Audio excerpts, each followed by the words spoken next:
locking is basically manipulation of joints. Okay?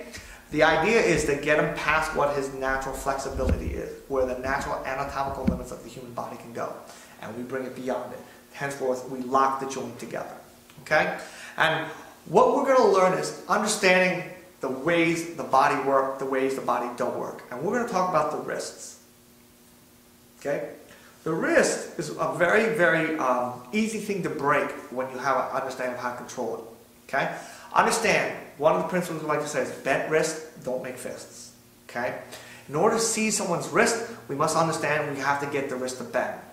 If you don't bend the wrist, they will have power. They will be able to fight you, and they will be able to resist you, and they'll even be able to overcome you. And even take you, if they're good. Okay? Now, there are basically 4 ways we can lock out the wrist. We can do what we call the reverse wrist lock, where we twist them and make them go backwards. We can do the direct wrist lock, which is where we take them straight down. We can do a forward wrist lock, where we torque their wrist and make them go towards their face. And then we have what we call a figure 4 wrist lock, which we take them on a lock to the whole entire arm and seize the whole entire arm through the wrist. Okay? So we're going to talk about the first phases of the wrist lock. And a very common one is called the reverse wrist lock. Okay? And the reverse wrist lock is the taking of his body to go backwards to the wrist. Now understand there are 2 points that you want to control in the wrist, the extremities we're talking about. You want to affect them on the thumb side, and you want to affect them on the pinky side. Okay? Now the third point you want to have is what we call the focal point. Okay? The pivoting point, the base point, the rooting point. That's what we call them. Okay? And what is that is you need to have that in order to create a torque. Torque needs a pivoting point. It needs to have a base point in which you can affect the arm to turn, to torque.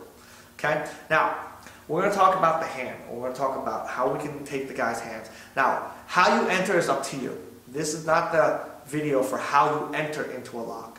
This is the class to teach you how to lock. Okay? And we will show you techniques in the future with other videos of how to combine striking and locking together. But as for now, your first base is understanding how to get those hands. Okay? So I'm going to bring my student and we're going to talk about how to lock the wrist. Now, when a person has a wrist lock, okay, the true test you can actually do is have him resist you with all his might. So if I was like this and he blocked me, and I just stood here and just fought him like this, it's his job to take me down. If you know what you're doing, you should be able to do it. If you don't do it right, you won't make it work.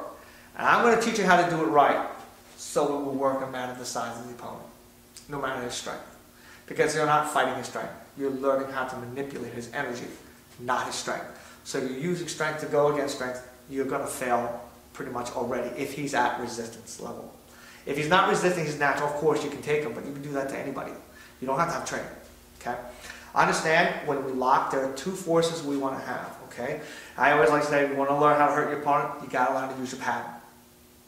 And what is pad? Pad stands for pressure and direction. That is how you lock someone. You must have pressure and you must have directional force. Why? If I just put pressure on my opponent, but no directional force, where am I going to go with it? Nowhere.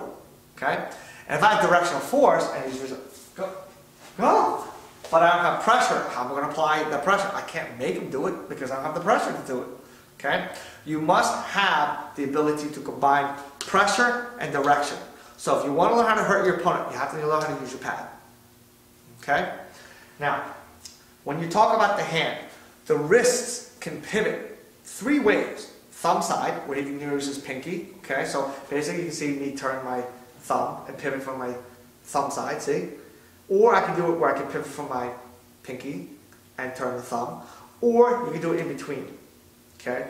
When we do a reverse wrist lock, it is an in between. It's in the center pivoting point. You do not want to pivot the thumb side. You do not want to pivot the pinky side.